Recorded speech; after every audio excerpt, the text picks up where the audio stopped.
তাহলে এই যে কাজের প্রকারভেদ, আসো এই কাজের প্রকারভেদ কয় রকম হতে পারে। প্রথমত তুমি যদি বলো তাহলে আমরা কোণের ভিত্তিতে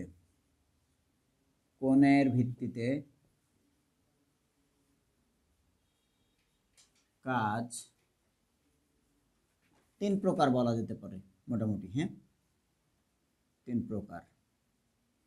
এই সর্বনাশ, ঠান্ডাতে তো অর্ধেক লেখা বাদ পড়ে যাচ্ছে, হাত সরছে না ঠিক মতো।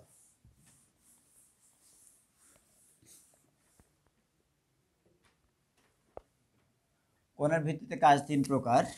তাহলে সে 3 প্রকারের ব্যাপারে আমরা একটু জানি। তোমরা চাইলে পাশাপাশি তালিকা করতে পারো। হ্যাঁ, তাহলে ডিটেলস ওটার ব্যাপারে লিখে ফেলবো। তাহলে প্রথম 1 নাম্বার যেটা, সেটা হলো ধনাত্মক কাজ।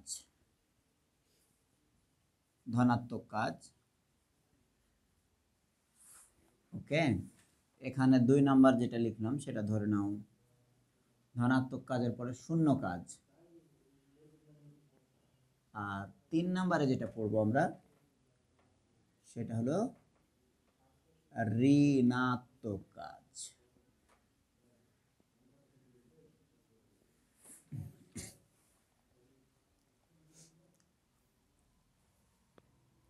তাহলে এই সংখ্যা রেখার মতো, শূন্যের এক পাশে চলে যাচ্ছে ঋণাত্মক, শূন্যের আর এক পাশে কি ধনাত্মক।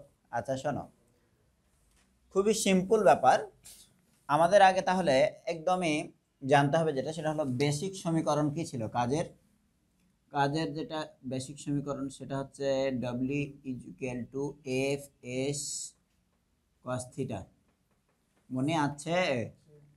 তাহলে F(s) cos θ কৃত কাজ বল, সরণ আর বল আর সরণের মধ্যেকার কোণের কোসাইন মানের উপর নির্ভরশীল, তাই না? এই তিনটার উপর নির্ভরশীল। এখন কথা হলো যে একটা বস্তুর উপর বল প্রয়োগ করলে ওই বলের দ্বারা সরণ ঘটলো। যদি এরকম হয় যে বলের দ্বারা সরণটা ঘটেছে বলের দিক বরাবর, তাহলে বল দ্বারা কাজটাকে তখন আমরা বলবো বলের দ্বারা কাজ বা ধনাত্মক কাজ। ধনাত্মক কাজ। হ্যাঁ, ও তোমরাকে তাহলে একটা চিত্র এঁকে দিই, তাহলে বুঝবা। কয়েক রকমের ব্যাপার হতে পারে। ধরো বস্তুটি এরকম, এই টাইপের বস্তু। আমরা আগের দিনে কিছু একটু ব্যাপার দেখেছিলাম, তার মধ্যে একটা হচ্ছে এ বরাবর যদি বল প্রয়োগ করা হয়, বস্তু নিশ্চয় ভর কেন্দ্র বরাবর বল প্রয়োগ করলে কি সোজা যাবে? তাহলে সোজা গেল, বস্তু বড় হয়ে গেল। আচ্ছা, মেনে নাও যে বস্তুটা ঠিক কত বড় হবে, নাকি বলো? ঠিক আছে। এখন সোজা এ বরাবর সরণ ঘটেছে, তাহলে বল আর সরণের মধ্যেকার কোণ কয় ডিগ্রি? এ θ = 0 ডিগ্রি, তাই না? তা বলো এখানে তাহলে cos θ মান যদি 0 ডিগ্রি বসাও, তাহলে কৃত কাজের মান কত হবে? তাহলে এই জায়গাতে কৃত কাজ W হচ্ছে F(s). এখানে ঋণাত্মক আসার কোনো কারবার আছে কি? ঋণাত্মক আসার কোনো চান্স নাই। তো এই ধরনের কাজটা ধরো ধনাত্মক কাজ। এখন তোমার আরেকটা কথা বলি, যে বল আর সরণের মধ্যেকার যদি কোণটা 90 ডিগ্রি হয়, ধর নাও এই টাইপের বল দিয়েছি বস্তুরে, একদমই এই প্রান্ত ছুঁয়ে, তাহলে এই বরাবর যখন বল, তখন বস্তু সরণ ধরে এদিকে, তাহলে বলের ডিরেকশনটা এদিকে চলে যাচ্ছে নাকি? আর সরণটা যদি এদিকে হয়, তাহলে বল আর সরণের মধ্যেকার কোণ কয় ডিগ্রি? এখানকার কোণটা কিন্তু হিসাব করবো না, ভেক্টর মধ্যে কোণ হলো ডিরেকশনের মধ্যেকার কোণ, নাকি? তাহলে বল এদিকে চলে যাচ্ছে এই ডিরেকশনের, আর সরণ এই ডিরেকশনে, তাহলে এই কোণটুকু হলো দুটি ভেক্টরের মধ্যেকার কোণ। তো সেই 90 ডিগ্রি যদি কোণ হয়, এবার থিটার মান যখন 90 ডিগ্রি বসাবো, তাহলে cos 90 ডিগ্রি মান 0 হলে W = কত? তাহলে W = 0। তাহলে দেখো 0 ডিগ্রিতে যেমন ম্যাক্সিমাম কাজ পেয়েছিলাম, তেমনি 90 ডিগ্রিতে কাজটা কত? 0। আগে বুঝো যে 0। তাহলে পরে এই জায়গাটুকুর মধ্যে মানে 90 ডিগ্রির আগ পর্যন্ত তুমি যে মানই বসাও সবসময়ের জন্য কিসের? কসের মান ধনাত্মক। কসের মান না হয় কস লেখচিত্রকে আরেকবার দেখে নাও, কারণ এটা কসের উপর নির্ভরশীল। তাহলে কোসাইনের লেখচিত্র আরেকবার দেখলে পরে তোমার মাথায় থাকবে কিছু। কোসাইনের লেখচিত্র 0তেই কত মান দেয়? cos 0 ডিগ্রি মান কত? 1। তাহলে cos 0 ডিগ্রির মান 1, মানে এটা যদি এরকম হয় যে 0 লেভেল, এটা 1, এটা -1, তাহলে কোসাইনের লেখচিত্র হবে শুরুতেই, সাবধানে যাবা, কোসাইনের লেখচিত্র তাহলে শুরুতে এই টাইপের হবে। হ্যাঁ, আচ্ছা, শুরুতে মানটা কত দিয়েছি বলো? 1। আর এই 90 ডিগ্রি কোণে যখন ঘুরে এসছে তখন মানটা কত? 0। দেন আবার যখন আরও 90 ডিগ্রি গিয়েছে মানে এইখানে, তখন কত মান? -1। তাহলে 0 ডিগ্রির মান +1, 90 ডিগ্রির মান 0, 180 ডিগ্রির মান -1। তো ভালো কথা যে তাহলে কসের মান এই 0-র আগ পর্যন্ত তুমি যদি বলো তাহলে পজিটিভ, উপরের দিকে আছে। সাম্যাবস্থা, এটা সাম্যাবস্থার কিসে আছে? উপরে। তাহলে 90 ডিগ্রির আগ পর্যন্ত পজিটিভ, আর 90 ডিগ্রি পার হয়ে গেলে কি হবে? নেগেটিভ। বুঝতে পেরেছো? 90 ডিগ্রি পার হয়ে গেলে কি হবে? নেগেটিভ। তাহলে এইখানে আমরা খুব সুন্দরভাবে এই লিমিটটা লিখে নিতে পারি যে থিটার মান যদি এইরকম হয় যে 0 ডিগ্রি বা তার চেয়ে বেশি, 0 ডিগ্রি বা তার চেয়ে বেশি, কাজ ধনাত্মক, কিন্তু কতক্ষণ পর্যন্ত ধনাত্মক? 90 ডিগ্রির আগ পর্যন্ত। মনে থাকবে তো? তাহলে এটা আমরা লেস দ্যান 90 ডিগ্রি দিয়ে দিলাম। এরকম করো না যে এখানেও একটা সমান চিহ্ন দিলা, তাহলে হবে না। হ্যাঁ, আর এক্স্যাক্টলি 90 ডিগ্রি যদি হয়ে যায় থিটার মান, তাহলে সে কাজটা কি কাজ? শূন্য কাজ। হ্যাঁ, আমরা পরে ব্যাখ্যায় আসবো যে শূন্য কাজ আসলে কীরকম, ঋণাত্মক কাজ আসলে কীরকম, পরে ব্যাখ্যায় আসবো। হ্যাঁ, বাস্তবে হয় কি না। এই তাহলে বলেন ধনাত্মক কাজের জন্য ওই কোণের লিমিটটা হলো 0 ডিগ্রি সমান অথবা তার চেয়ে বেশি। 0 ডিগ্রি হলে পরে তো খুবই ম্যাক্সিমাম কাজ। ওকে, যেদিকে বল দিলাম সেদিকেই হচ্ছে স্মরণ ঘটেছে, তাহলে সর্বোচ্চ স্মরণটা ঘটবে নাকি বলো? ওকে, আর একটু আঁকা বাঁকা হয়ে গেলে বলের পুরোটা কাজে লাগে না, তখন কিছুটা হলেও স্মরণ কি হবে? কম হবে। ওকে, আমরা তাহলে ধনাত্মক কাজ বুঝলাম, শূন্য কাজ ঠিক আছে। এবার ঋণাত্মক কাজ তাহলে কি হবে? যদি এরকম হয় যে কোণের মানটা 90 ডিগ্রির চেয়েও বড়, কোণের মান 90 ডিগ্রির চেয়েও বড়, 90 ডিগ্রির চেয়ে বড় কখন হবে বলো? প্রযুক্ত বলটা ধরো এই যে আমি একটু লাল কালি দিয়ে দেখে দিই যে এই বরাবর স্মরণটা হলো 90 ডিগ্রি, আর তার চেয়েও বড় কোণ বলতে তাহলে কি এদিকে কাত হবে? কারণ কোণটা এদিকের হিসাব হবে নাকি বলো? তাহলে কাত হবে কোন দিকে? এদিকে। বুঝতে পেরেছো? তাহলে এই কোণটা তার চেয়েও 90-র চেয়েও কি হলো? বড় হলো। হ্যাঁ, এবার বল এদিকে, আর দেখো বলের দিকে কিন্তু স্মরণ মুখ করা শুরু করছে, তাহলে বলের দিকেই মুখ করা শুরু করছে।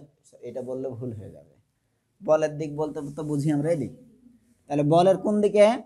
বিপরীত দিকে মুখ করা শুরু করছে। বুঝতে পেরেছো? বলের বিপরীত দিকে মুখ করা শুরু করছে, এজন্য এই ধরনের কাজগুলো কি হবে? ঋণাত্মক। 90 ডিগ্রির চেয়ে যখনই বেশি হবে তখন এদিকে উল্টো দিকে কাত হয়ে যাচ্ছে। কেমন? এই করতে করতে যদি 180 ডিগ্রি হয়ে যায়, যে বল এদিকে দিলাম আর বস্তু ধাক্কা খেয়ে তার বিপরীত দিকে চলে আসছে, তাহলে তো বিপদ। ও কথা শুনে না, ওরে ঠেলে আমি এদিকে পাঠাতে চাইলাম, ও কোন দিকে চলে আসলো? আমার দিকে চলে আসলো। এ ধরনের কাজকে কি বলবো? ঋণাত্মক কাজ। বুঝতে পারছো? হ্যাঁ, কোথায় তোমার ঘুম থেকে উঠে বললো যে তাড়াতাড়ি ক্লাসে যা, তুমি গভীর ঘুম দিয়ে দিলা, তাহলে মায়ের এই বকাঝকা, এটা কি? ঋণাত্মক। আচ্ছা, তাহলে বলো 90 ডিগ্রির চেয়ে যদি বড় হয় তাহলে এই কাজটাকে কি বলবো? ঋণাত্মক। তাহলে থিটার মান 90 ডিগ্রির চেয়ে অবশ্যই কি বড়। হ্যাঁ, এখানে 90 ডিগ্রি সমান দিতে পারবা এই লিমিটে? আবার কি হয়ে যাবে তখন? শূন্য কাজ। হ্যাঁ, অর্থাৎ লিমিট দেওয়ার সময় তোমার হচ্ছে ভুলের লিমিট থাকতে হবে। হ্যাঁ হ্যাঁ, মানে এই লিমিটের ভুল করা যাবে না। আর এটা কতটুকু পর্যন্ত তাহলে ঋণাত্মক কাজ হবে? 180 পর্যন্ত। হ্যাঁ, খেয়াল করো, 180-র পরে তুমি যদি বলো যে এই দিকে যাবে 270, তারপরে নাকি বলো এই 270-এর আগ পর্যন্ত কিন্তু নেগেটিভ থাকে, মানে ঋণাত্মক মান। বাট দুটো ভেক্টরের মধ্যে ম্যাক্সিমাম কোণ হলো 180 ডিগ্রি। 180 ডিগ্রির উপরে দুটো ভেক্টরের মধ্যে কোণ কাউন্ট হবে না। বুঝছো? যদি কোনো কারণে 181 হয়ে যায় তাহলে কি করবো? মেনে নিব, একটু বড় হয়েছে 1 টাকা, এরকম কি না, ফিজিক্স ওইভাবে চলে না। যখনই দুটো ভেক্টরের মধ্যে কোণ 181 হয়ে গেছে তখন তার উল্টো দিকে 360 ডিগ্রি আঁকলে তার উল্টো দিকে কোণ কত পাবা? 179। তাহলে ওই 179 ইজ দ্য অ্যাক্টিভ অ্যাঙ্গেল। না, বুঝতে পারলো না? যেমন কোণটা ধরে নাও এরকম, একটা এদিকে আর একটা এদিকে, তাহলে 180 ডিগ্রি ধরলাম। হ্যাঁ, দুটো ভেক্টরের মধ্যে। ভালো কথা। আরেকটু কাত হয়ে ক্রিয়া করেছে তারা, তাহলে এই কোণটা যদি এরকম হয়ে থাকে যে 185 ডিগ্রি, তখন এই কোণটা আর অ্যাক্টিভ না। তখন কোন কোণটা অ্যাক্টিভ? এই নিচের দিকে যে কোণটা দেখছো, এই ছোট কোণ যেটা, এই কোণটা এবার অ্যাক্টিভ। তাহলে ওইদিকে 185 হলে এদিকে কত হবে? 175 ডিগ্রি। বুঝতে পেরেছো তো? তাহলে এই 175 ডিগ্রি এটা হবে অ্যাক্টিভ কোণ, মনে থাকবে। না হলে পারে যে কাজটা হয়তো দেখো, এবার যদি এরকমই ধরো যে এই বরাবর একটা খুঁটি আছে, সে খুঁটিটা এরকমভাবে দুটো দড়ি দিয়ে বেঁধে টান দেওয়া হচ্ছে খুঁটি, তাহলে নিশ্চয় এই ছোট অ্যাঙ্গেল হয়ে আছে এদিকে পড়ার কথা, নাকি বলো? আর যদি এরকম হয় যে দুইজন এদিকে টানছে আর খুঁটি ওইদিকে পড়ে গেল, হবে? ধরো এরকম একটা জিনিসকে আমরা দুজন এভাবে টান দিচ্ছি রশি ধরে, তাহলে তো এদিকেই ফোর্সটা থাকার কথা, লব্ধিটা, তাহলে এদিকে পড়বে।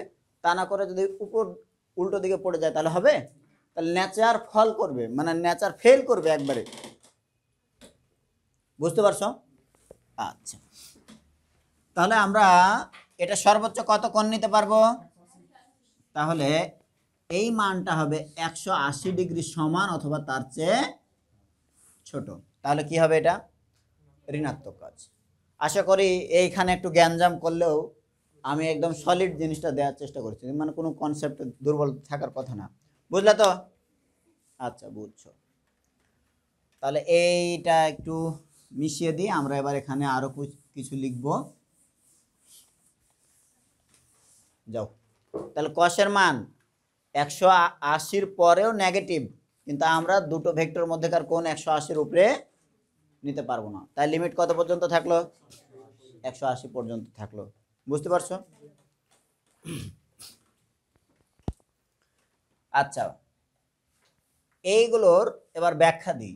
ধনাত্মক কাজ, এটাও বলা হবে বলের দ্বারা কাজ বা বলের দিকে কাজ। তাহলে এটাও কখনো কখনো দেখবা যে বলের দ্বারা কাজ, বলের দ্বারা কৃত কাজ বা বলের দিকে কাজ। হ্যাঁ,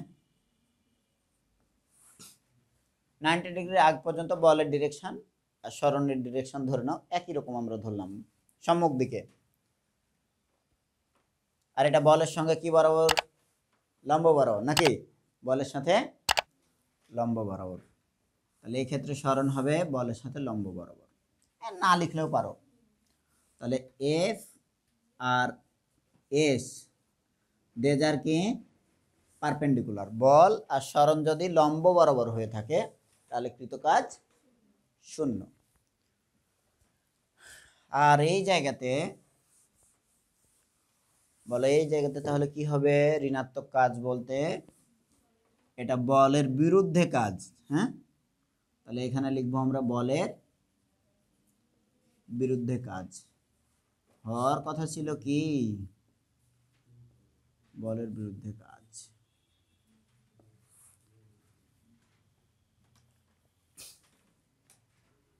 বা বলের বিপরীত দিকে কাজ, ঠিক আছে? বা বলের বিপরীত দিকে কাজ।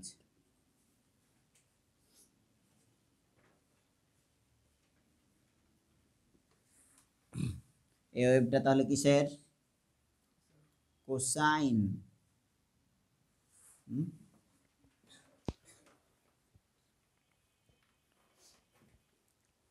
ভবিষ্যতে তোমাদের মধ্যে কেউ দেখা গেল যে ম্যাথের টিচার হইলা বা ফিজিক্সের, তখন বাচ্চা কাচ্চাদের নাম রাখার সময় কোসাইন রাখতে পারো, তাই না? দেখা গেলো লিখলো যে আরিফ হুসাইন, তা না করে তুমি লিখবা কি আরিফ কোসাইন, হুসাইনের জায়গায় দিয়ে দিলা কোসাইন। ওকে,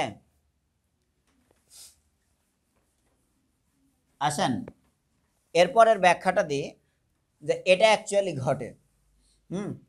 বল প্রয়োগ করলে তার সঙ্গে একটু ছোট বড় যায় কোণ তৈরি করুক, ওইদিকে বস্তুর কি ঘটে? সরণ ঘটে, তাই না?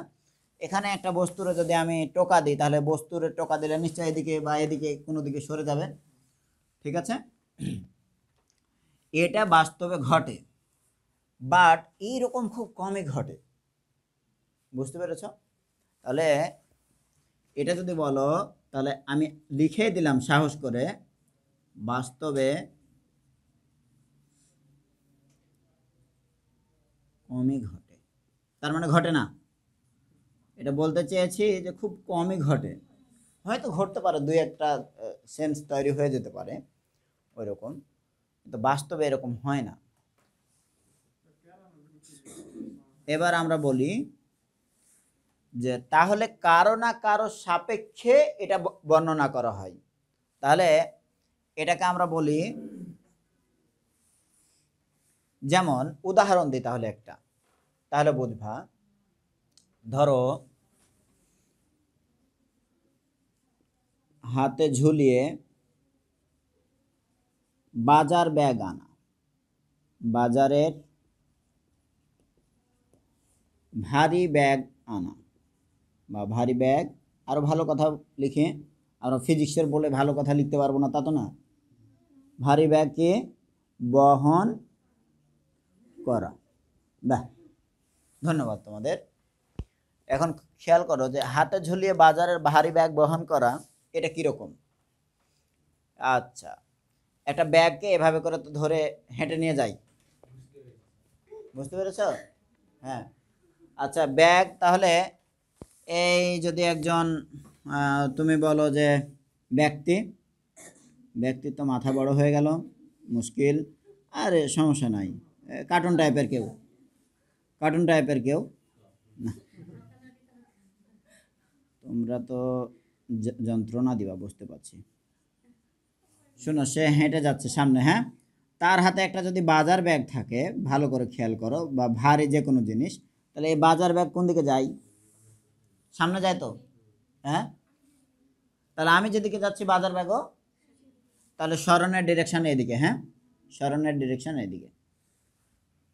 বাট বাজার ব্যাগকে পৃথিবীর যদি এটা সারফেস হয়ে থাকে, তাহলে আমাদের এই পৃথিবীর সারফেস যদি এটা হয়ে থাকে, পৃথিবীর কেন্দ্র তো আছে, ওই কেন্দ্র বরাবর বাজার ব্যাগকেও টান দিচ্ছে, কে টান দেয়? তাহলে কেন্দ্র বরাবর বাজার ব্যাগকে টান দেয় মহাকর্ষীয় বল, গ্র্যাভিটেশনাল ফোর্স। তো গ্র্যাভিটেশনাল ফোর্স একদম পারপেন্ডিকুলারলি তার কেন্দ্রে ঢোকানোর চেষ্টা করছে বাজার ব্যাগকে, নাকি আকর্ষণ করে, ওই জন্যই তো ভারী লাগে, নাহলে ভারী লাগতো? যদি এরকম হয়তো যে এমন কোনো ব্যক্তিকে তুমি ধরে নিয়ে যাচ্ছ যে যার ওপর পৃথিবীর কেন্দ্রের কোনো আকর্ষণ নাই, তাহলে তোমার কোনো ভারী ফিল হবে না, বুঝছো তো? তাহলে কোনো একটা বস্তুকে ভারী লাগে কেন? ও পৃথিবী কেন্দ্র তারে টান দিচ্ছে তাই। তাহলে বস্তু যত বড়, ওই বলের মান তত বেশি, ঠিক আছে? এজন্য তত বেশি ভারী। এই ডাস্টার নিয়ে যেতে আমার কষ্ট হবে? খুব বেশি কষ্ট হবে না, কারণ এর ভর কম, সব মিলিয়ে মহাকর্ষ বলও কি কম। আচ্ছা, এবার বলো এই গ্র্যাভিটেশনাল ফোর্স আর এই সরণ, এ দুয়ের মধ্যেকার কোণ কয় ডিগ্রি? 90 ডিগ্রি। তাহলে এখানে মহাকর্ষ বলের সাপেক্ষে কৃত কাজ শূন্য। মহাকর্ষ বল টান দিচ্ছে কিন্তু ভিতরের দিকে যাচ্ছে না, তার সঙ্গে কোণ বরাবর যাচ্ছে? লম্ব বরাবর। তাহলে এই কৃত কাজটা যদি শূন্য বলো, তাহলে কিসের সাপেক্ষে? মহাকর্ষ বলের সাপেক্ষে। কিন্তু ব্যক্তির সাপেক্ষে কি শূন্য? ব্যক্তি যেদিকে বল দিচ্ছে, তাহলে আমি যদি বলি ব্যক্তির বল, তাহলে ব্যক্তির বলকে আমি প্রযুক্ত বল এফ অফ এ দ্বারা লিখলাম, প্রযুক্ত বল যেদিকে সরণ সেদিকে, অতএব কাজ হয়। কোন বলের সাপেক্ষে কাজ শূন্য? বুঝতে পেরেছো? তাহলে বাস্তবে কাজ শূন্য পাওয়া যায় না, ওটা অন্য কোনো বলের সাপেক্ষে কাজটা শূন্য বর্ণনা করা হবে, বুঝছো? তাহলে এটা একটা আপেক্ষিক ব্যাপার। এখন এইটা যদি শুধুমাত্র এই উদাহরণটা পড়েছো যে হচ্ছে কুলি মাথায় করে ভার বহন করে নিয়ে গেলে কৃত কাজ শূন্য, এখন কোন বলের সাপেক্ষে শূন্য এত কিছু পড়োনি, তাহলে তুমি দেখা হলো যে বিশাল ফিজিক্সের প্রফেসর হইলা, দিয়ে তারপরে তোমার হয়তো কোনো কারণে হঠাৎ মনে পড়লো যে কুলিকে মালামাল বহন করানোর পরে, আরে কুলির দ্বারা ভার বহন করলে তো কৃত কাজ শূন্য হয়। বললো তুমি তো কোনো কাজ করোনি, কুলির মাথা ঠিক থাকবে? হ্যাঁ, কুলি তোমার কারণে হচ্ছে যত ফিজিক্সের টিচার আছে সবাই এরা গালি দিবে। হ্যাঁ, হয়তো উনি জানবেন না ফিজিক্স শেখার কারণে এটা বলছো। তো যাই হোক, তাহলে আমার বাড়ির কাজের লোকও যদি এরকম একটা বাজার করে নিয়ে এসে দেয় আর যদি বলে কৃত কাজ শূন্য, যাই তোমার দ্বারা কৃত কাজ শূন্য, বেতন যতই দিই, এ কাজ শূন্য বললে পারে তাও কি হবে, রাগ করবে না? তাহলে কোন বলের সাপেক্ষে এটা কৃত কাজ শূন্য, বাট যে ব্যক্তি তার সাপেক্ষে এটা ম্যাক্সিমাম কাজ। উনি যেদিকে বল দিয়েছেন বস্তু সেদিকে গিয়েছে, তাহলে বর্ণনা করতে পারবো তো। তাহলে এখানে আমরা লিখে দিই মহাকর্ষ বলের সাপেক্ষে কৃত কাজ শূন্য। লিখো।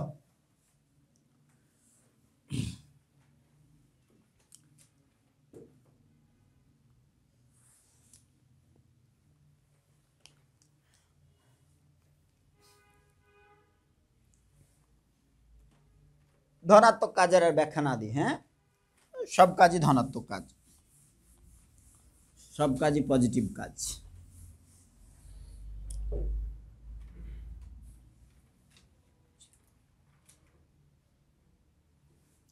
তাহলে এটা একটা উদাহরণ।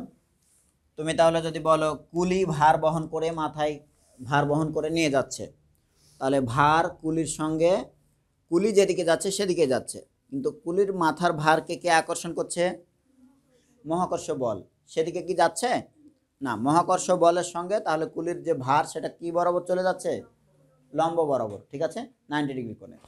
তাহলে আমরা এটা শুধু এটা না, কুলির ভার বহন করাটাও লিখতে পারি, কুলির মাথায় করে ভার বহন, এইগুলো কিসের সাপেক্ষে, তাহলে শূন্য লিখে দিলাম। এগুলো হচ্ছে মহাকর্ষ বলের সাপেক্ষে কৃত কাজ, মহাকর্ষ বলের সাপেক্ষে কৃত কাজ শূন্য। তাহলে এটা একটা আপেক্ষিক ব্যাপার নাকি বলো? হ্যাঁ। এখন এগুলোর বাইরেও তোমাদের কিছু উদাহরণ চলে আসতে পারে। তার মধ্যে একটা ছিল নিউটনিয়ান বলবিদ্যা অধ্যায়তে। নিউটনিয়ান বলবিদ্যা অধ্যায়তে তোমরা কেন্দ্রমুখী বল পড়েছো না? কেন্দ্রমুখী বল পড়েছো কিনা? তো বস্তু যখনই ঘুরে, ধরো এইরকম একটা বৃত্তাকার পথে একটা বস্তু ঘুরছে, তাহলে বৃত্তাকার পথে যখন বস্তু ঘুরে তখন তারে কিন্তু এই ঘূর্ণন ব্যাখ্যা করার জন্য তুমি যেটা পাও যে এই জায়গাতে তার কেন্দ্রমুখী বল এই বরাবর, আবার বস্তু যখন এখানে তখনও কেন্দ্রমুখী বল কোন বরাবর, কেন্দ্রের দিক বরাবর নাকি বলো? কেন্দ্রের দিক বরাবর টান খায় বলেই সে ঘুরে। যখনই কেন্দ্রমুখী বল শূন্য হয়ে যাবে কোনো জায়গায়, ঠিক সেই মুহূর্তেই স্পর্শক বরাবর বস্তু ছুটে চলে যাবে। তা আমরা ওই জায়গাতে বর্ণনা করেছিলাম যে এই বরাবর হচ্ছে তার কি বেগ, রৈখিক বেগ, এই বরাবর হচ্ছে তার রৈখিক বেগ। কৌণিক বেগ কোন বরাবর, এই যে বৃত্তাকার পথ, বৃত্তাকার পথ দেখছো না, এই বৃত্তাকার পথের দিক বরাবর কৌণিক বেগ, আর রৈখিক বেগ এরকম সবসময়ের জন্য ওই বৃত্তের সঙ্গে স্পর্শক বরাবর যে জায়গাতে থাকবে, এখানে যদি থাকে তাহলে রৈখিক বেগ কোন বরাবর, এটার সঙ্গে স্পর্শক বরাবর। তাহলে যদি এরকম হয় যে বস্তুটি যখন এখানে এসছে ঠিক তখনই তার কেন্দ্রমুখী বল হচ্ছে শূন্য হয়ে গেছে, অর্থাৎ ভিতরের দিকে তাকে টান দিয়ে যে বলটা রেখেছিলাম, ধর একটা সুতার সাহায্যে আমি ঘোরাচ্ছি, এভাবে ঘোরাচ্ছি, এই জায়গাতে আসার পরপরই যদি সুতাটা ছেড়ে দিই, তাহলে আমি ওই বল দিয়ে ধরে রেখেছিলাম, সে বলটা কি করে দিলাম, ছেড়ে দিলাম। তাহলে মনে রাখবা এইটা এই জায়গাতে এরকম স্পর্শক বরাবর ছুটে চলে যাবে, অর্থাৎ এই বরাবর তার কি বেগ, রৈখিক বেগ। বুঝতে পেরেছো? এজন্যই নাকি মনে করছো ওটা ঘুরে থেকে যাবে, ঘুরে থেকে যায় না। তাহলে এজন্যই তুমি যদি মনে করো যে ওই গ্রাম অঞ্চলে বা যেখানে বলো একটা ফাঁস বানিয়ে দড়িতে হচ্ছে ঢিল বেঁধে ঘুরিয়ে দূরে চালানো হয়, বুঝতে পেরেছো? তাহলে ফাঁস বেঁধে একটা ঢিলে বা ইঁটে কোনো টুকরাতে ফাঁস বাঁধলো, দেন সেটাকে এভাবে ঘোরাচ্ছে, ঘোরাতে ঘোরাতে ও কোনো একটা জায়গাতে চিন্তা করে যে আমি এই জায়গাতেই এক্সিট করে দেবো, মানে কী করে দেয়, এভাবে ধাক্কা দিয়ে দেয়। তাহলে ধাক্কা দিয়ে দিলে কি করে, সোজা ওই বরাবর চলে যায়। বুঝতে পেরেছো তো? তাহলে রৈখিক বেগ কোন বরাবর থাকে, রৈখিক বেগ থাকে স্পর্শক বরাবর। বুঝছো? সব সময়ের জন্যই তাহলে এই যে কেন্দ্রমুখী বল যেটা দেখছো, এই কেন্দ্রমুখী বলের সঙ্গে কয় ডিগ্রি কোণে, 90 ডিগ্রি কোণে। আর রৈখিক বেগ যে বরাবর, তাহলে নিশ্চয় রৈখিক সরণ সেই বরাবর নাকি বলো? তাহলে রৈখিক বেগ যে বরাবর, সরণও সে বরাবর। আরে সরণের সঙ্গে তো বেগ রিলেটেড, রৈখিক সরণের সঙ্গে বেগ, ওই রৈখিক সরণ যেদিকে ওইদিকে জাস্ট টাইম দিয়ে ভাগ দিয়ে দিলে কি পাবো, রৈখিক বেগ জটিল হয়ে গেল নাকি জায়গাটা? আমি তো সহজ করার জন্য জীবনটাকে পড়াচ্ছিলাম। তাহলে রৈখিক বেগটা হচ্ছে কেন্দ্রমুখী বলের সঙ্গে সবসময় কি বরাবর? স্পর্শক, মানে কয় ডিগ্রি কোণ? 90 ডিগ্রি কোণ। আর বেগ যেদিকে হবে নিশ্চয় সরণ সেদিকে। তা এটা মনে রাখবা যে এই সরণ আর কেন্দ্রমুখী বলের মধ্যেকার কোণ কয় ডিগ্রি? 90 ডিগ্রি। তো কথা হলো যে এবার তাহলে কৃত কাজ কত? বল আর সরণের মধ্যেকার কোণ কত হয়ে গেছে? 90 ডিগ্রি। তাহলে পরে কৃত কাজ কত হবে? তাহলে এই জায়গাতেও কৃত কাজ ওয়ার্ক ডান উইল বি 0। কার দ্বারা কৃত কাজ 0? হ্যাঁ, এই কেন্দ্রমুখী বল দ্বারা কৃত কাজ 0, কিন্তু ওরে ঘোরানোর জন্য যে বলটা দায়ী সে বলের দ্বারা কৃত কাজ 0 না, সে বলের দ্বারা কাজ কিন্তু হচ্ছে, নাহলে এমনি এমনি ঘুরতো না, বুঝছো? তাহলে ঘোরানোর জন্য যে ঘূর্ণন বল বা টর্ক সেটা কিন্তু আছে, বুঝতে পেরেছো? সেটা আছে, এবং ওই টর্ক ম্যাক্সিমাম অবস্থাতে আছে। কারণ ওই টর্কের আবার সমীকরণ এটা পড়িয়েছিলাম। টর্কের সমীকরণটা হচ্ছে আর এফ সাইন থিটা, বুঝতে পারছো? ওই যে কোণের মান কয় ডিগ্রি, এখানে কোণের মান কয় ডিগ্রি? ওই 90 ডিগ্রি হওয়ার কারণে টর্কের মান আবার ম্যাক্সিমাম, বুঝতে পারছো? তাহলে ঘূর্ণন বল ম্যাক্সিমাম, যে বল দ্বারা সেটা ঘুরছে সে বলটা ম্যাক্সিমাম, অতএব কাজও তখন ম্যাক্সিমাম হবে। তাহলে ঘূর্ণন বল দ্বারা কাজ ম্যাক্সিমাম হলেও কেন্দ্রমুখী বলের দ্বারা কাজ কত? 0, বুঝতে পারছো? এখন এইখানে খেয়াল রাখবা, যদি কেন্দ্রমুখী বল দ্বারা কোনো কাজ হতো তাহলে নিশ্চয় কেন্দ্রমুখী বল যেদিকে টানছে সরণও কি হতে হতো? সেদিকে। তাহলে বস্তু কোন দিকে ঢুকে যেত? কেন্দ্রের দিকে। তাহলে ওর ওই রকম বৃত্তাকার পথে সমান ব্যাসার্ধ রেখে আর ঘোরা সম্ভব হতো না, বুঝছো? কেন্দ্রমুখী বলের দিক বরাবর যদি সরণ হতো তাহলে বল যেদিকে টান দিচ্ছে সরণও কি হবে? সেদিকে হবে না, ওইটা হয় না। সবসময় এই বলের সঙ্গে সরণটা কি বরাবর ঘটে? লম্ব বরাবর। এজন্য কেন্দ্রের দিকে সরে না, বুঝতে পারছি? এখন এই জায়গার ফিজিক্সটা আমি বলার চেষ্টা করেছি খুবই গভীর সেন্সে। তোমার যদি আগের বা কোনো জায়গার লেকচার ঘাটতি থেকে থাকে তাহলে একটু অসুবিধা হবে। তাহলে এখানে যদি ব্যাখ্যা দিতে বলে যে কেন্দ্রমুখী বল দ্বারা কৃত কাজ 0, ব্যাখ্যা করো। খুবই পপুলার একটা কোশ্চেন খতে, বুঝছো? তাহলে লিখে নাও, কেন্দ্রমুখী বল দ্বারা কৃত কাজ 0 ব্যাখ্যা করো। তোমরা গিয়ে যদি নিউটনিয়ান বলবিদ্যা বা কাজ শক্তি ক্ষমতা অধ্যায় বের করো তাহলে অনুধাবনমূলক কোশ্চেনের মধ্যে এটা দেখবা যে বহুত সালে এসছে।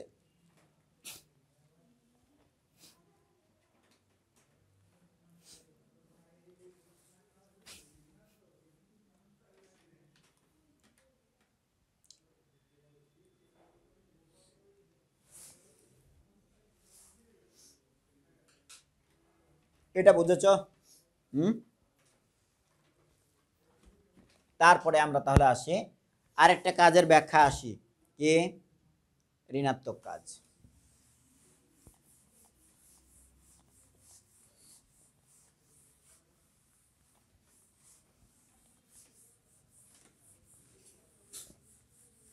তাহলে ঋণাত্মক কাজ কি হবে?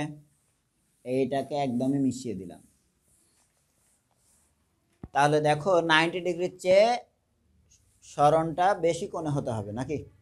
যদি প্রযুক্ত বলের সঙ্গে সরণ 90 ডিগ্রির চেয়ে বেশি হয়ে থাকে তাহলে সে কাজটাকে বলবো ঋণাত্মক কাজ।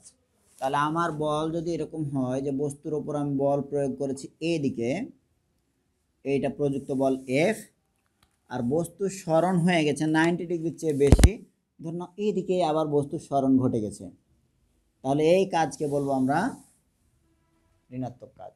এখন এটা 90 ডিগ্রির চেয়ে বেশি সরণ হয়েছে, কে কে বলতে পারবে কোন? তাহলে কোনটা? একটু আগে শিখিয়েছিলাম, এটা কিন্তু 90 ডিগ্রির চেয়ে বেশি না। আমরা সবসময় দুটো ভেক্টরের মধ্যে কোণ হিসাব করব তাদের ডিরেকশনের মধ্যে কোণ। তাহলে এই যে এফ ভেক্টরটা এদিকে নাকি বলো, আর এস ভেক্টরটা এদিকে, তাহলে কোণটা হলো এটা, this is the theta. Theta এবার কত দেখতে পাচ্ছ? 90 ডিগ্রির চেয়ে বড়। ওকে, ওকে, শোনেন, এই যদি গল্প হয়ে থাকে এখন তাহলে ঋণাত্মক কাজ, বাট বাস্তবে ঋণাত্মক কাজ খুব কমই পাওয়া যায়। তোমার উদাহরণ দিবে, ধরো উদাহরণ হিসাবে যেগুলো ইউজ করবে সেটা আগে লিখে নি। ইউজ করবে ধরো দেয়ালে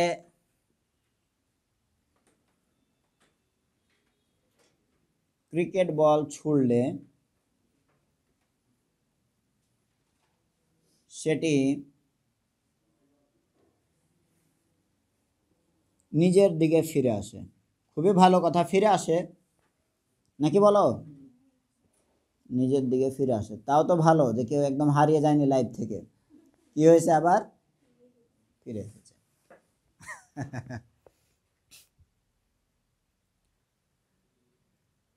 তারপরে ধরো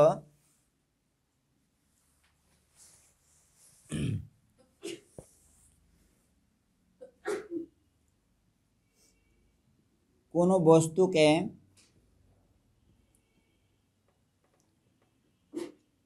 পৃথিবী পৃষ্ঠ হতে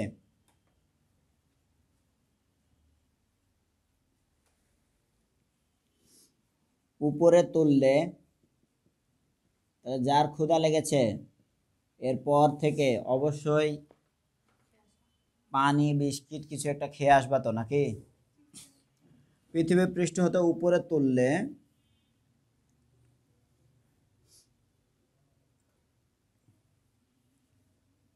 কাজ ঋণাত্মক। ওই যে যেমন শূন্য কাজের গল্প বলেছিলাম, এখানেও দেজ আর রিলেটিভলি নেগেটিভ, বাস্তবে নেগেটিভ না, কারো না কারো সাপেক্ষে ঋণাত্মক। বুঝতে পেরেছ? বুঝতে পেরেছ তো শূন্য আর ঋণাত্মকের ব্যাপারটা বাস্তবে কোনোদিন হয় না, এটা কারো না কারো সাপেক্ষে। তাহলে খেয়াল করো, আমি একটু তোমাকে বোঝাই যে একটা, এটাই যদি ওয়াল ধরতাম, এখানে যদি একটা ক্রিকেট বল এভাবে ছুঁড়ে মারি, তাহলে এভাবে মারলে সেটা তো আবার ফিরে আসে। তাহলে আমি এদিকে মেরেছি আর বলটা আবার এদিকে ফিরে এসছে, দিয়ে বললাম যে আমি যেদিকে মেরেছি বল ফিরে এসছে তার সঙ্গে 180 ডিগ্রি কোণে বিপরীত দিকে, তাই কৃত কাজ ঋণাত্মক। গল্প ঠিক আছে? পুরোটাই ঠিক আছে নাকি বুঝতেই পারছো না? আরে ঋণাত্মক কাজ হওয়ার জন্য তাহলে তো এখানে থিটার মান যদি 180 ডিগ্রি ধরি, কস 180 ডিগ্রির মান কত? কস 180 ডিগ্রির মান কত? তাহলে কস 180 ডিগ্রির মান তো দেখতেই পাচ্ছেন -1। তাহলে যদি থিটা ইকুয়াল টু এরকম হয় যে 180 ডিগ্রি, তাহলে কস 180 ডিগ্রি সমান সমান কত বললা? -1। তাহলে ডব্লিউ সমান সমান কত হবে? -fs। ঠিক আছে? তাহলে এই -fs কখন হবে? এরকম ব্যাখ্যাটা দিল যে একটা ক্রিকেট বল এই ওয়ালে মারলাম, ক্রিকেট বলটা ফিরে আসলো এদিকে, তাহলে আমি এদিকে মেরেছি আর বলটা ফিরে এসছে তার বিপরীত দিকে ক্রিকেট বল, তাহলে এবারে কোন কয় ডিগ্রি হলো? 180 ডিগ্রি। ঠিক আছে পুরো গল্প? হ্যাঁ, আর কোনো গল্প নাই এর মধ্যে? আর কিছু নাই? বাট এটাই কি গল্পের শেষ? আরে আমি যেদিকে ওকে ফোর্স দিয়েছি সে তো ওই দিকেই গিয়েছে, তারপরে আবার এখানে ধাক্কা খেয়েছে, মানে প্রতিক্রিয়া বল, এর দেয়াল তাকে কোন দিকে ফোর্স দিয়েছে? উল্টো দিকে, বলে তো সে সেদিকে এসছে। তাহলে ওকে যেদিকে ফোর্স দেওয়া হচ্ছে ওই ক্রিকেট বল সেদিকে যাচ্ছে, সব সময়ের জন্য কাজ কি ধনাত্মক। বাট যেটা বলতে চাচ্ছি যে আমি প্রথমে যেদিকে বলটা দিয়েছিলাম আর ধাক্কা খেয়ে তার বিপরীত দিকে ফিরে এসছে, তাই এটাকে কি বলছি? ঋণাত্মক। তাহলে আমার প্রযুক্ত বলের সাপেক্ষে সেটা যেদিকে ফাইনালি ফিরে আসলো সেদিক থেকে আমি বলতে পারি ঋণাত্মক। বুঝলে তো? হ্যাঁ, এই তার মধ্যে আরো একটা ধরো, আরো একটা ব্যাপার বলি, স্প্রিং প্রসারণের ক্ষেত্রে কৃত কাজ। স্প্রিং প্রসারণের ক্ষেত্রে, আরে আর এক লেকচার পরে স্প্রিং এ ঢুকে যাবা, পরের দিনে স্প্রিং।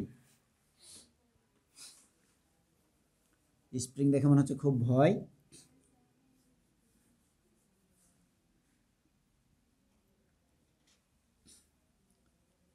ধরে নাও এই স্প্রিংটাকে টেনে প্রসারিত করলাম,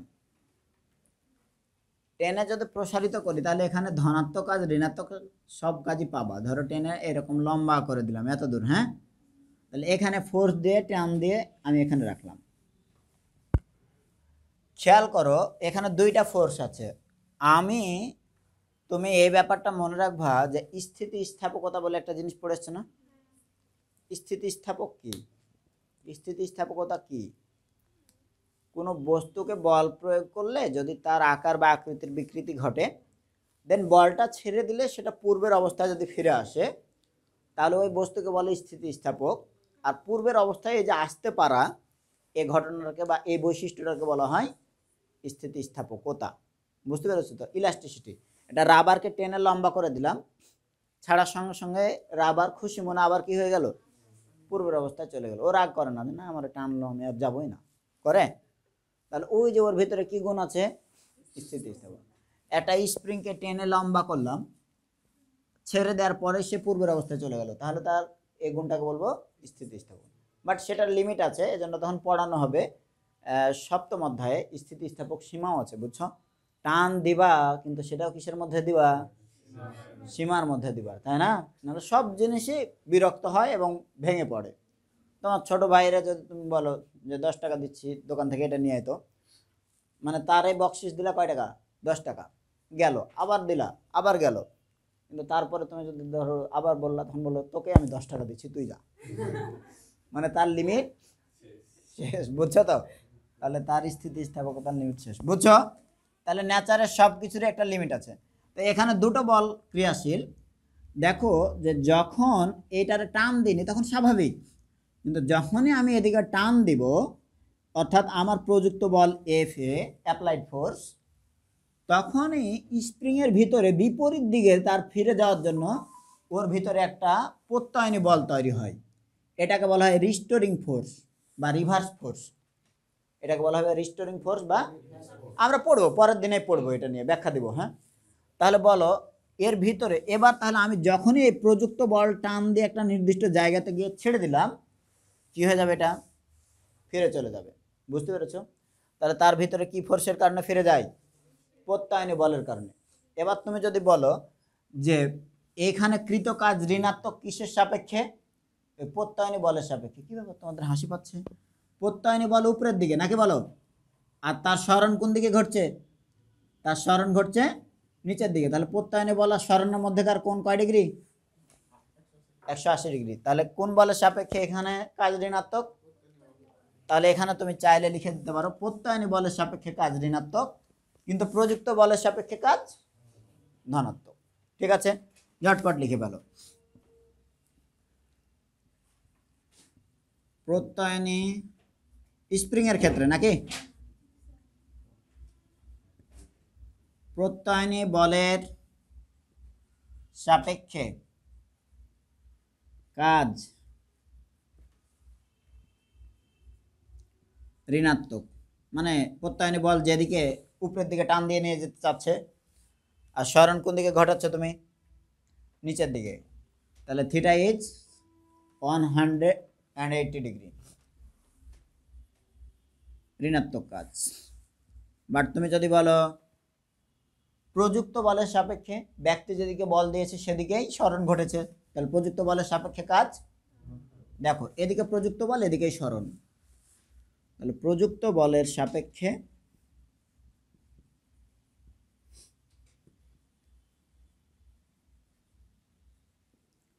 কাজ ধনাত্মক। ওকে, এবং এটা এই যে কোনো বস্তুকে পৃথিবী পৃষ্ঠ হতে উপরে তুললে যে কাজ ঋণাত্মক, এটা ওই ক্ষেত্রেও প্রযোজ্য। হ্যাঁ, ওই ক্ষেত্রে কিভাবে প্রযোজ্য, ওই ক্ষেত্রে প্রযোজ্য হচ্ছে যে জায়গাটুকু যদি তুমি বুঝে থাকো, তাহলে আমরা এই জায়গাতে লিখি, উপরের দিকে দেখায় দিই। ধরো এটা সেই পৃথিবী পৃষ্ঠ, এই পৃথিবী পৃষ্ঠ, পৃথিবী পৃষ্ঠ মানে এটা আমাদের পৃথিবী নাকি। পৃথিবীকে আমি সবসময়ের জন্য বলি লাভলি আর্থ, কারণ পৃথিবীর প্রতি এখন আমার কোনো বিতৃষ্ণা তৈরি হয়নি, বুঝছো? হ্যাঁ, এটা আমাদের সুন্দর এবং ভালোবাসার পৃথিবী। তো এই পৃথিবীর পৃষ্ঠের উপরে ধর নাও কোনো একটা বস্তু রয়েছে, এই টাইপের একটা আয়তকার ব্লক আছে, কিউবিক ব্লক। এই ব্লককে যদি তুমি উপরের দিকে নিয়ে যাও, যা কেউ মনে হয় কথা বলছো পিছনের দিকে, এটা করবে না, সবচেয়ে বিরক্তিকর জিনিস এটা। ফুললি কনসেন্ট্রেশন দিবা। হ্যাঁ, যদি সংসার তোমার পুড়েও যায় তাও সেটা ফিজিক্সের প্রাইভেট থেকে বের হয়ে তারপরে করো, কারণ এখানে একটু মনোযোগের ঘাটতি হলে কোনো না কোনো তথ্য মিসিং হয়ে যাবে। হ্যাঁ, প্রত্যেকটা তথ্যই গুরুত্বপূর্ণ। এবং তোমরা ফিজিক্স বা ম্যাথের মেমেগুলো যদি দেখো তাহলে কিন্তু এগুলো মিনিংফুল। ম্যাথের ক্লাসে স্যার এরকম একটা মেমে দেখেছিলাম অনেক আগে, স্যার লিখছে 1+1=2, তখন স্টুডেন্ট এরকম বলছে, মানে এটা তোর মধ্যে শেখার কিছু নাই, বুঝতে পারোনি। তারপরে ধরো আরেকটা ইকুয়েশন লিখছে, সেটা বুঝলো, তারপর আরেকটু এরকম এরকম করতে করতেই দেখা হলো এবার তাকাচ্ছে, দেখা যায় ইকুয়েশন সব ভরে গেছে, কিরে এটা তার বুঝবে না। তাহলে স্যার এখান থেকে শুরু করছে, এটা তো একটা লজিক্যাল জিনিস, এটা ফাউন্ডেশন, ওই ফাউন্ডেশন থেকে যেতে যেতে অন্য আরেকটা বিষয় যাবে, নাকি বলো, বুঝতে পারছি। তাহলে ওই রকমই বিষয়গুলো হচ্ছে প্রত্যেকটা কথা এখানে গুরুত্বপূর্ণ। 1 মিনিট মিসিং করে দিবা, বন্ধুর সঙ্গে কথা বলতে গিয়ে কোনো একটা হচ্ছে মনোযোগটা ওইদিকে দিবা, দেখবা এদিকে আমি একটা গুরুত্বপূর্ণ কথা বলে শেষ করে ফেলছি। Okay sir. স্যার এবার বলেন, বস্তুকে এখান থেকে এখানে নিয়ে যাওয়া হলো, এমনি এমনি তো যায়নি, কে নিয়ে গেছে? একজন ব্যক্তি টান দিয়ে নিয়ে গেছে, ওই ব্যক্তি কর্তৃক প্রযুক্ত বলটাকে আমি এফ হবে বললাম।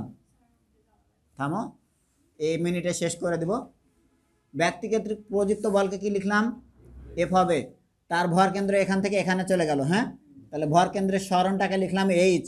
এইচকে উচ্চতা বলবা না, বড় হয়েছ, এখন কি বলবা? ভর কেন্দ্রের সরণ। উপরের দিকে সরণ হলে তখন আমরা লিখি এইচ, পাশাপাশি হলে কি লিখবো? এস। ঠিক আছে। আর ওই বস্তুকে নিচের দিকে খুবই ভালোবেসে টান দিচ্ছে কে?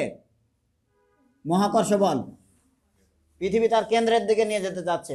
পৃথিবীর আমাদের প্রতি চরম আকর্ষণ সবসময় কোথায় নিয়ে যেতে চাই? কেন্দ্রে। এই যে ভূপৃষ্ঠের শক্ত তল আছে বলে আমরা কেন্দ্রে যাই না। তো যার মাটির নিচের তলটা সরে যায়, পায়ের মাটি সরে যায়, ও কোথায় চলে যায়? ও মাটির নিচে চলে যায়। বুঝছো তো? সবই লজিক্যাল না, এগুলো সব ফিজিক্স, বুঝতে পারছো? তাহলে বলো, এইখানে সরণ যেদিকে ঘটলো, এই সরণের দিকেই কিন্তু প্রযুক্ত বল, তাহলে কৃত কাজ কত? ম্যাক্সিমাম। তাহলে কোন বলের সাপেক্ষে কৃত কাজ হচ্ছে ঋণাত্মক? মহাকর্ষ বল। এই মহাকর্ষ বল নিচের দিকে আর সরণ ঘটেছে উপরে, তাহলে এইখানকার কোণটা কয় ডিগ্রি? তাহলে এটা মহাকর্ষ বলের সাপেক্ষে ঋণাত্মক, বাট প্রযুক্ত বলের সাপেক্ষে। তাহলে অ্যাকচুয়ালি ঋণাত্মক কাজ বলতে পৃথিবীতে কিছু নাই, কোনো না কোনো বলের সাপেক্ষে ঋণাত্মক বলা হয়। বুঝলেন তো? জি স্যার, ধন্যবাদ, আবার আসবেন।